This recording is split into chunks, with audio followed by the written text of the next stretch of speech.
વડોદરાના કારેલીબાગ ખાતે મુખ્યમંત્રી શ્રી ભૂપેન્દ્રભાઈ પટેલની વિશેષ ઉપસ્થિતિમાં નવનિયુક્ત પ્રદેશ અધ્યક્ષ તેમજ મંત્રી શ્રી જગદીશભાઈ વિશ્વકર્માજીનો અભિવાદન સમારોહ યોજાયો। ત્યારે આ અભિવાદન સમારોહમાં પ્રદેશ અધ્યક્ષ જગદીશભાઈ વિશ્વકર્માના સ્વાગત પોઈન્ટથી કાર્યકર્તાઓ સાથે બાઇક પર બેસીને કાર્યકર્તાઓનું અભિવાદન ઝીલ્યું હતું। ત્યારે સભા સ્થળે કાર્યકર્તાઓએ કેસરીઓ ખીસ લહેરાવી અને ભારત માતા કી જયના જયઘોષ સાથે તેમના ઓપરેશન સિંદૂરના બેનર સાથે પ્રદેશ અધ્યક્ષ તેમજ મુખ્યમંત્રીનું સ્વાગત કર્યું હતું। ત્યારે કાર્યકર્તા તરીકે દરેક મુશ્કેલીમાં કેવી રીતે બહાર આવી શકાય તે પણ વડાપ્રધાન શ્રી નરેન્દ્ર મોદી સાહેબે આપણને સૌને શીખવાડ્યું છે, જેવું મુખ્યમંત્રી ભૂપેન્દ્રભાઈ પટેલે જણાવ્યું હતું। ત્યારે આ ખાસ પ્રસંગે કાર્યક્રમમાં પ્રદેશ ઉપાધ્યક્ષ તેમજ વડોદરા શહેરના પ્રભારી શ્રી ગોરધનભાઈ ઝડફિયા, શહેરના પ્રમુખ શ્રી ડોક્ટર જયપ્રકાશ સોની, જિલ્લાના પ્રમુખ શ્રી રસિકભાઈ, જિલ્લાના પ્રભારી શ્રી રાજેશભાઈ, શહેરના મેયર શ્રી પિંકીબેન, વિધાનસભાના દંડકશ્રી,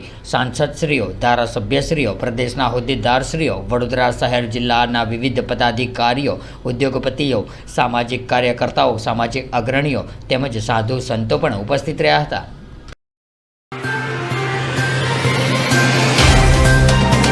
तो व्हाट्सएप, ट्विटर, फेसबुक, इंस्टा जहाँ भी आपका अकाउंट है, इसे शेयर बटन के द्वारा वहाँ पर शेयर करें।